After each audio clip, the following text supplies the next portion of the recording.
Hello, everyone. I am Sean, and welcome once again to my Horror Corner. As I always do, don't mean to sound like a broken record, but as I always do, let me just thank you so much for watching the video today. I've said it before, I'll probably keep saying it. I know there's a lot of content out there you can watch, there's all kinds of videos you can watch. So the fact that you take some time out of your day to listen to me for 20, 30 minutes to talk about horror movies really does mean a lot to me. So thank you so much for watching the video today. I hope you watch the whole thing and not just a couple of minutes, but thank you at least for tuning in for that long. And again, a very special thank you to those of you who are subscribers. Numbers went up a little bit over the past week, and so I really do appreciate that. Everybody who has subscribed to the channel, thank you so much from the bottom of my heart. That does mean a lot to me. I don't necessarily do this for the numbers. I do this because it's fun, and I love talking about horror movies, and this is a way that I get to do that without driving coworkers crazy. So, um, I do it for fun, but the numbers are nice, and who knows, maybe one of these days it'll blow up and turn into something big. I do have some things in the works to try to make things look better. I've been looking at green screens to put behind me to be able to change images on, maybe put an image of the movie I'm talking about or an image of, a character if we're doing some kind of franchise thing. So I am working on some things, trying to make things look a little bit better. Um, but for now, this is still where we're at. So, thank you for tolerating all of that and humoring me with my um, bedroom background here. I do appreciate it. So we're going to continue on today with the holiday horror that we've been talking about. We've got a few episodes left of that. Christmas is just around the corner. I am still behind. I am so sorry. I'm trying to do better at getting things scheduled and content coming out. It's just been, this time of year is crazy. There's a lot going on trying to get Christmas shopping done and, recently had a Christmas party at work and just, so much going on. Um, that I've had a hard time getting things pinpointed down and doing exactly what I want to do, but I am trying to work on that. This episode that I'm recording now, I originally planned on recording last weekend and having come out on Monday, and then having another episode come out tomorrow. I'm recording on December the 18th. Can't see. December the 18th. I'm going to go ahead and get this episode up tonight, is the plan. Um, and then I'll just be one episode behind. I'll try to get it done here in the next couple of days. I still plan on, we're not talking about Silent Night, Deadly Night today. I keep planning on doing that one. I still planning on getting that one in. I figure we're going to have today's episode and about two more episodes of Christmas horror movies, and that will wrap that up. I hope to make one of those Silent Night, Deadly Night, but we'll see how that goes. Again, that's not streaming anywhere, and it's something that I am shocked that I don't have. But I'm probably about to just pull the trigger and go out and buy the 4K. I saw it at a store here the other day, so I'm probably just about to pull the trigger and go buy that one so that I can be sure and get that in, even if it's the final episode. After that, I'm going to wrap up the year with my favorite movies of 2024, probably top 10 favorite horror movies that have come out this year. I'm going to have to do some digging and kind of look through things. I already know what the first two are, but I need to try to look and come up with three through 10. So that'll be probably the final episode of the year, I'm thinking. And then next year, we'll kick off and kind of get back into a lot of slasher horror that I prefer. Um, and sometime in January, we're going to start getting into the Texas Chainsaw Massacre franchise. I'm going to review all of those movies and then have kind of a Leatherface wrap up at the end of that. So there's some things that are coming. If you're a Texas Chainsaw Massacre fan, Leatherface fan, I hope you'll tune in for those videos coming next year. So that's kind of the plan right now. That's what we're looking for, and I'm hoping to have the green screen set up by then and make this thing look better and kick off next year. Doing much better at this than what I've done so far this year, but just kind of getting back into the hang of it again, and it's taking a little bit. So, enough of my ranting. Let's get into what we're going to talk about today. Um, put my glasses on so I can read my notes. Apologize again for the glare, but nobody really wants to look at me anyway. So uh, today we're going to be talking about the movie Better Watch Out from 2016. Um, I had seen this movie once. Um, kind of save what I thought about it till more towards the end of this episode, where I can compare what I thought the first time with what I thought when I watched it just a couple of nights ago to do for this episode of the channel. But Better Watch Out from 2016 is what we're going to be talking about today. Changing up just the order of things a little bit, trying to get a little more kind of back in a groove and get a little just get better at this. I really am trying, so stick with me here. But I'm going to go ahead and lead off with the synopsis. So if you have never seen Better Watch Out, I'm about to basically tell you what it's about. Um, if you want to watch the movie before listening to me, pause this. Don't turn it off. Just pause it. Better Watch Out is streaming on Tubi. That's where I watched it just a couple of days ago. So you can go see it first. If you don't care if you've seen it first, if you just want to hear me talk about it, then here we go, and we're going to get into some spoilers throughout the way. But the basic synopsis for Better Watch Out is Ashley travels to the suburban home of the Lerners family to babysit their 12-year-old son Luke during the holidays. She must soon defend herself and the young boy when unwelcome intruders announce their arrival. Very basic, very brief synopsis of Better Watch Out. Uh, some facts about the movie. So this movie was actually released September 22nd, 2016 at Fantastic Fest, and then October 6th of 2017 in theaters here in the U.S. and also on video on demand. Came out both times, and that may lead into here in a moment when we talk about budget and box office. That may lead into the box office performance a little bit. That it came out on video on demand the same time it came out at theaters. I don't completely understand why movies do that. Just as a little side note, I mean, sometimes I guess they feel like maybe people aren't going to the movies as much as they used to. I know that was definitely, I got it during COVID. People couldn't really get out and do things, so to release it at the same time on video on demand or a video on demand instead made perfect sense. Now that we're back to normal for the most part, I don't completely get why still do that. Now again, this happened in 2016, or this movie came out in 2017, which was even before COVID. So I really don't understand why doing it then, because to me, you're going to hurt your box office numbers when you do that. Now, if you're not expecting a big box office anyway, I guess it's fine. But I kind of hate, to be honest with you. I'm not going to say I've never taken advantage of it. There have been movies that came out, and I saw they were coming out on video on demand on the same time, and I've saved myself a few bucks and just watched it at home. I mean, I have done that. But to be honest with you, as someone who's such a fan of going to the movies, I love going to the movies. I just like that whole experience, and I'm a huge fan of popcorn. So uh, I'm a guy that says release it at the theaters, and then if you want to, release it shorter, in a less time frame than on video on demand, that's fine. But it just, again, the whole thing of doing it at the theater and video on demand at the same time doesn't make a lot of sense to me. But that's just me. So yeah, October 6th, 2017, in the U.S. at theaters and on video on demand. It was directed by Chris Peckover, screenplay by Zach Kahn and Chris Peckover. The story was by Zach Kahn. Produced by Brett Thornquist, Brian Hamble, Sidone Abeen, and Paul Jensen. Cinematography done by Carl Robertson. Music by Brian Kacha. Production companies were Storm Vision Entertainment and Best Medicine Productions. Distributed by Wellgo USA at a runtime of 89 minutes. Budget of $3 million, but only 188,756 at the box office. So nowhere near making its money back at the box office. And maybe because it just wasn't that big a hit, maybe there wasn't enough promotion going on for the film, but I really do believe that releasing it a video on demand at the same time really hurt this film, especially when I look at uh, critic scores primarily for this film. And that's what I was going to mention next. Rotten Tomatoes, this movie has an 89% from critics and a 64% from the audience. So critics love this movie more than most people, it appears, um, which I typically don't agree with critics, so I could see that being a little bit of a red flag, but critics really like this film. I'll get into some quotes that I read here in just a few moments when I was studying up on that. But uh, basically, just name a few people here in the cast. Again, please forgive me. I am horrible with names. I do not pronounce names correctly. I know that. I'm about to fuck these up, so just be ready for that. Olivia DeJonge as Ashley, Levi Miller as Luke, Ed Oxenbould as Garrett, Alec Makic as Ricky, Patrick Waterburn as Robert Lerner, and Virginia Madsen as, excuse me, Deandra Lerner. Some of the things that I was going to mention as far as I talked about critics a while ago.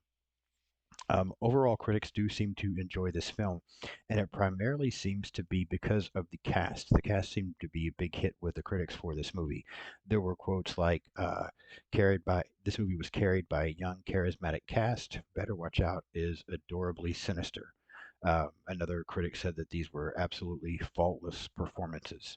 Um,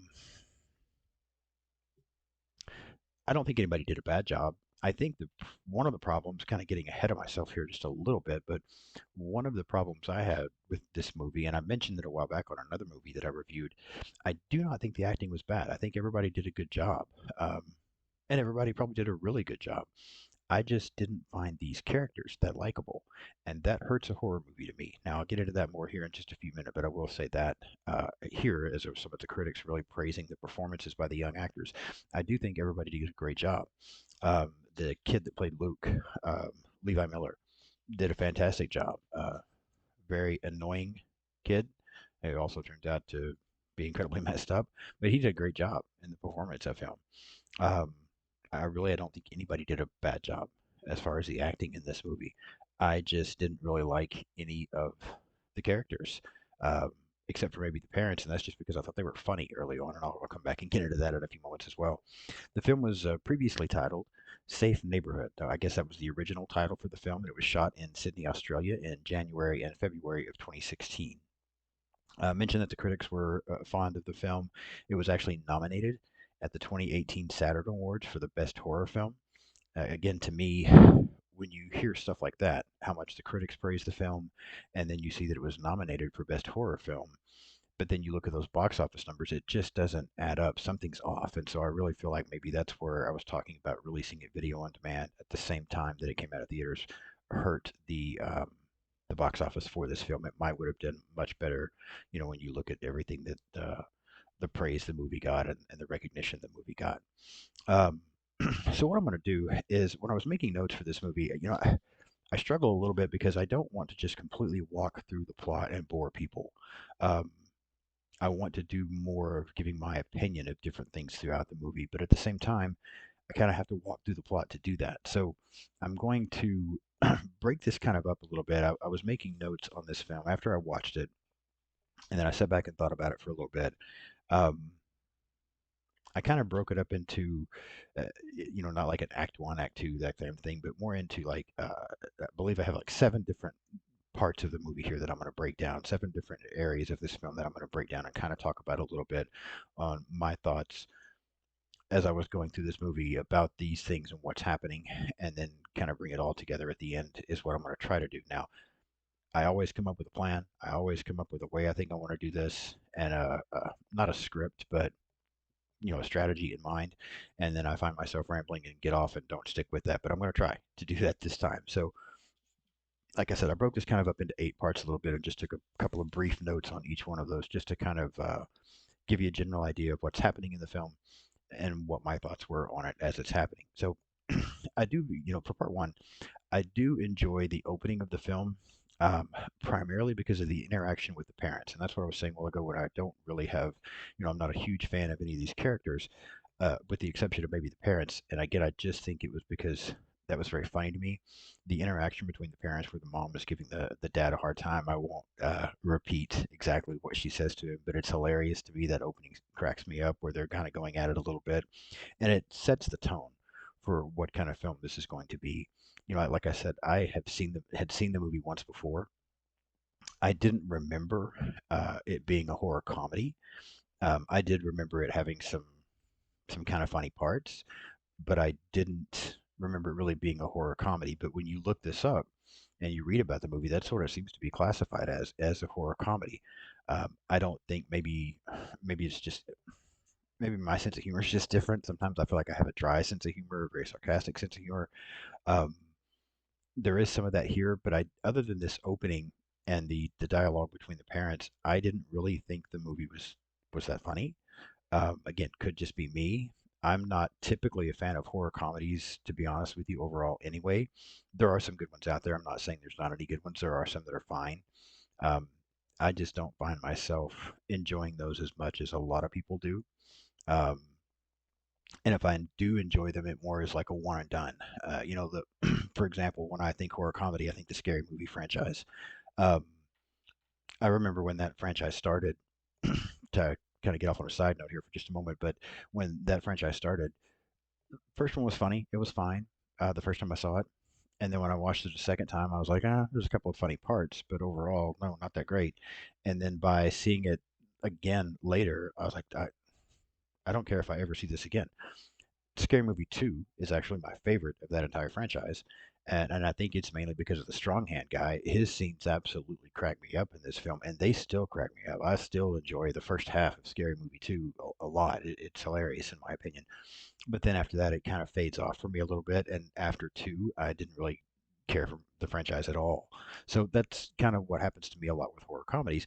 I just didn't see this as a horror comedy, but the opening does set the tone for it to be that. Um, and then I think it tries a few other times throughout the film. It just wasn't landing for me. But again, the interaction between the parents is very funny, and did kind of it sets you up for kind of what you're going to be dealing with for the tone of this movie. And then I mentioned Luke, the 12-year-old who's being babysit. Um, the kid's so, I don't want to make it sound like I hate children because I really don't. I like kids, but this kid's so annoying. Um, so just, I mean, I couldn't even when I wanted to make a note out here beside his name to mention it, and I just couldn't even think of the right word. Um, do not like this kid.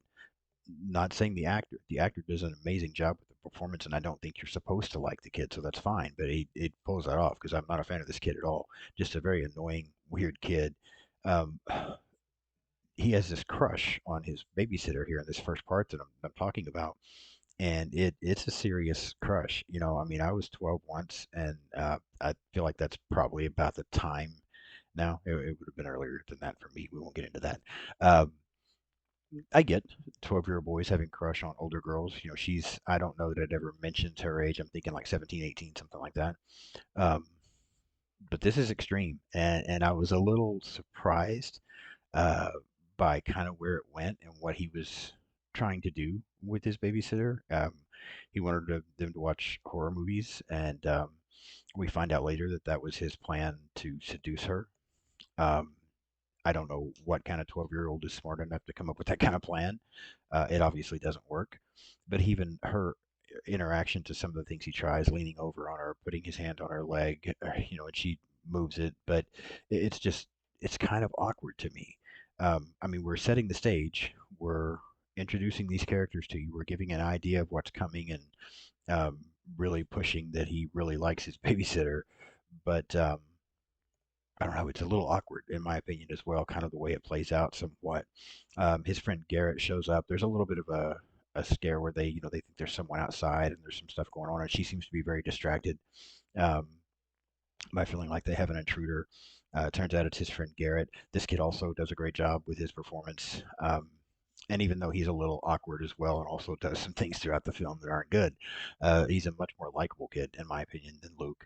And you kind of get the idea throughout the film, um, especially later on, that he's really just being pushed and influenced by Luke to do the things that they do. Um, and they even go as far as to pretend there's an intruder and he fakes his own death. Um, all part of Luke's plan to seduce Ashley. Uh, he feels like the scary movie, the fear, the scaring, everything like that will seduce her and she will give in to him. As crazy as that all sounds, I actually have heard that horror movies are a good aphrodisiac. Whether that's true or not, I don't know. I think it depends on the people, but um, that's what he's going for. And I don't know of a 12-year-old I think that would try something like that with a 17-year-old. But maybe I just don't understand kids. Maybe I'm older and think of it back when I was younger. I wouldn't have tried something like that. Anyway, we'll move on. So the second part then of this film is, like I said, they pull this prank on Ashley. They're trying to seduce her. Um, at one point, when they are running because they feel like Garrett's been killed, and or Ashley thinks Garrett's been killed, and so they're trying to go hide somewhere in the house. There's a part where she almost falls, and Luke is able to catch her from falling and save her. And again, just seems a little out there to me. Um, Again, you've got a 12-year-old boy who is able to very masculinely protect the 17-year-old girl. It just, we're reaching a little bit, in my opinion. And again, I know it's probably supposed to be funny. The comedy side of it wasn't landing for me. And again, I don't want to make it sound like I hated this because that's not the case, but just I thought it was a little bit of a reach, and I was kind of having a hard time early on and watching this the second time. Like, okay, am I going to like this movie, or is this just going to be out there for me? Um, but then things start to pick up because at one point they're hiding in a bedroom.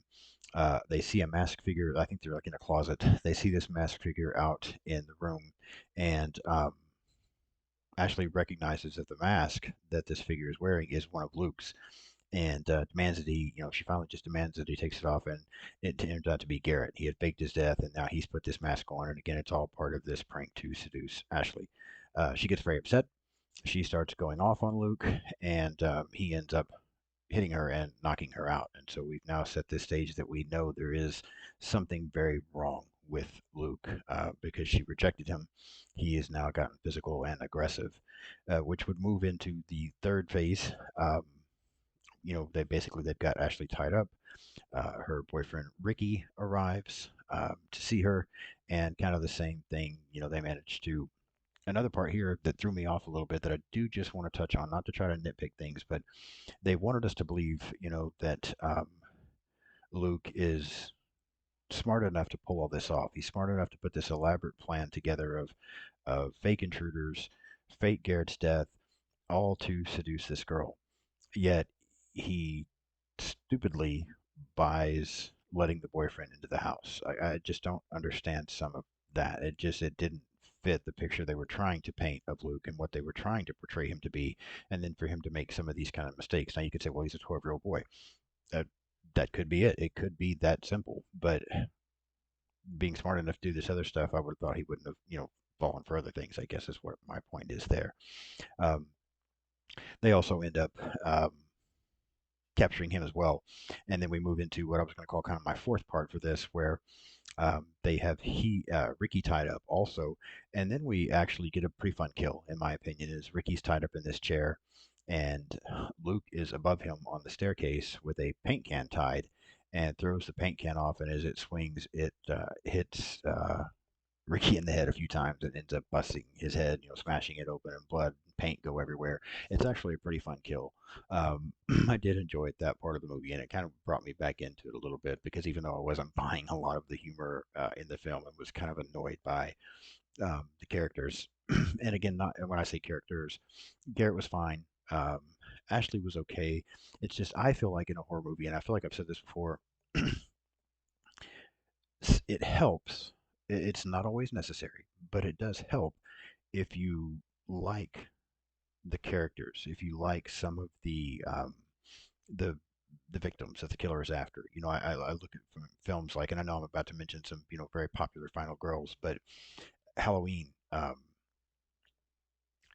Halloween is so great, especially the original, because yes, you're interested in Michael Myers, and yes, you want to watch what Michael Myers does, but you also are fully behind Laurie.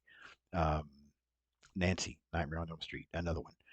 You may like Freddy. Freddy may be fun, but you're also fully behind Nancy. Scream, to me, is the best one to talk about here because I find myself enjoying the Ghostface killers and even finding them funny to a certain degree. But my favorite final girl, even more than Laurie from Halloween, is Neve Campbell's performance as Sydney in the Scream franchise. I'm a huge fan of, and I love Halloween as well. One of my favorites. But the Scream franchise is probably my favorite of all the slasher franchises, and a big reason is I think Neve Campbell's performance as Sydney and Sydney's character in these films is absolutely amazing. Um, so I don't want to see her get killed. I just like watching Ghostface kill a lot of the other people, and there's other characters in these films, as well. Um, I think that helps. You don't have to. You don't have to like the characters of Friday the 13th. Some of the early movies pull that out. A lot of those characters are kind of, nobodies. And so you just enjoy seeing Jason take them out. But I don't feel like this movie was trying to go that route. I mean, it wasn't trying to make you not care about the characters, just have you enjoy Luke and his craziness. I think you were supposed to care about Ashley. I just didn't find her likable enough to do so. Um, Not that I disliked her, and I'm not again not speaking negatively about the actor or actress or her performance. I just didn't find any of the characters that likable to really get behind and fully support in this film. Um, but again, that was a fun kill with the paint can. Ashley almost escapes. Luke ends up knocking her out again, and now we start to, as we move into my part five, we kind of have a situation where we're now starting to see what Luke's plan is because he has we learn has kind of had been prepared all along for Ashley not to have um, given in and fallen for his advances, and so he has planned a lot of these killings. He has planned to kill Ricky. Um, he had planned to kill Ashley and was going to set this all up and blame the ex-boyfriend Jeremy for that. He tricks Jeremy into coming over. He convinces Jeremy that Ashley wants him to write her a note.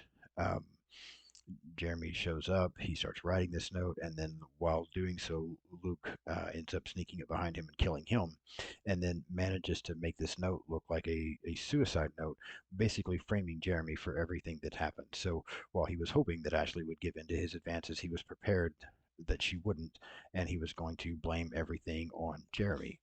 As we get into my part six, as all of this is going on, we realize that Garrett is starting to have a change of heart. He's starting to feel bad for Ashley, and he's really starting to question Luke and what's going on and thinking that it's going too far. And so while Luke is outside killing Jeremy, Garrett decides to uh, set Ashley free. But before he can uh, completely accomplish this, Luke shows up. He ends up shooting and killing his supposed best friend Garrett. Um, and then stabs Ashley in the neck, thinking that she's going to die. He finishes, setting the stage, all setting up again, framing Jeremy for this, and then he goes off to bed with his plan being he's going to go to bed. His parents are going to come home. They're going to find all these dead bodies. They're going to freak out. They're going to find him safe in his bed, and then everything will be taken care of. Cops will show up. They'll all think Jeremy had done it. His plan will have been, his master plan will work. Um, However, as we then get into what I was talking about for Act 7, things start off fine for Luke and his plan. As the parents do show up, you hear the mom screaming downstairs. She runs upstairs and finds him in his bed, thinking he's been asleep this whole time and he's safe. The police get called in. Now the parents are trying to comfort Luke, and all this stuff is going on now. Is all these bodies and blood and that kind of thing. But what we discover is that you hear a police officer make the statement that there has been a survivor, and Luke begins to panic. And as he and his mother look out his bedroom window, we see the that Ashley is being that Ashley is still alive, and that she is being put on a gurney and loaded into an ambulance. And um, right before they completely get her in and they shut the door, Ashley sees Luke in the window. She flips him off, and that is the end of the film. Now, there is a mid credit scene for this movie that I did not see the first time I watched it, but I did catch it this time. There is a mid credit scene where you see Luke talking to his mother and wanting to go to the hospital to visit Ashley. So Luke is still trying to finish her off before she gets to tell everyone the truth of what really happened. That is basically Better Watch Out. So, having said all of that, having kind of gone through the plot and giving my opinion of it as it was going out or as it was going on, again, I think the acting was fine. I think everybody did a good job. Um, just again, didn't find myself really fully behind any of the characters to get completely invested in the movie. Um, there were some funny parts, there were a few cringy parts, and overall the humor just didn't land for me, other than that beginning between the parents. Um, Film looks good. Cinematography's fine. Score didn't really stand out to me in any way. I mean, that part's all okay. Nothing good or bad really to say either way about that. I mean, everything was fine. Um, I remember when I watched the film the first time, I found myself thinking, that's okay. Not great, but it was okay. And as I watched it this time, I found myself really thinking the exact same thing. Um, some good things about the movie. Like I said, the performances are all good. There is a fun kill, a couple of fun kills, I guess. Um, Kind of funny at the ending when he realizes that Ashley's still alive. I mean, there's a few good things about it here and there, but nothing about it to really make it stand out to me as something that I really loved or would watch again. This is rewatchability. I've said before is always a huge part, plays a huge part in how I rank movies. If I really enjoy a movie and want to see it again, and then I do, and I still enjoy it, and end up watching it multiple times. I can't tell you how many times I've seen all of the Scream films, the Halloween films, the Friday the 13th, the Nightmare on Elm Street. I've seen all of these movies, the Saw films, the Texas Chainsaw Massacre. I mean, it could go on and on. How many times I've seen all of these movies because they're so rewatchable to me. Um, this film does not have that rewatchable capability. It was fine. It was okay, but nothing special in my opinion. And because of that, as I've talked about my ranking system before, 1 to 5, 5 being excellent, 4 being very good, 3 being average to good, 2 being not good, and 1 being poor, I will hit right in the very center with this movie. Um, 2.5. I don't even quite want to go to a 3 because I think if I gave it a 3, I might be interested in watching it again. I've seen it twice. That's enough. I'm done with this one. So 2.5 out of 5 for Better Watch Out for me. I'm curious to know what you think. If you've seen this movie, please leave me a comment. Let me know if you enjoyed the movie. Um, what did you like about it? If you agree with me, what you didn't like about it. But I want to know your thoughts on Better Watch Out. And again, I am open to your thoughts about my channel. Constructive criticism, things you like, things you don't like, suggestions. I am open to it. So please, if you've made it this far, you've watched the whole video, hit the like button for me. Leave me some comments. I love the interaction with people. And if you haven't subscribed to the channel yet, please do so. And as always, I am on social media. You can find Sean's Horror Corner on TikTok. You can find me on Instagram. You can find me on Blue Sky. And you can find me on X, used to be Twitter. Just look up Sean's Horror Corner. Should be able to pull it up that way. I know X, for example, that's too many characters. It made me actually call it My Horror Corner, but my name is on there, Sean Rhodes, so you should be able to find it. So find me on social media, give me a follow, subscribe to the channel, hit that like button, and let me know what you think about Better Watch Out. And I'll be back in just a couple of days with another Christmas horror movie. Thank you so much.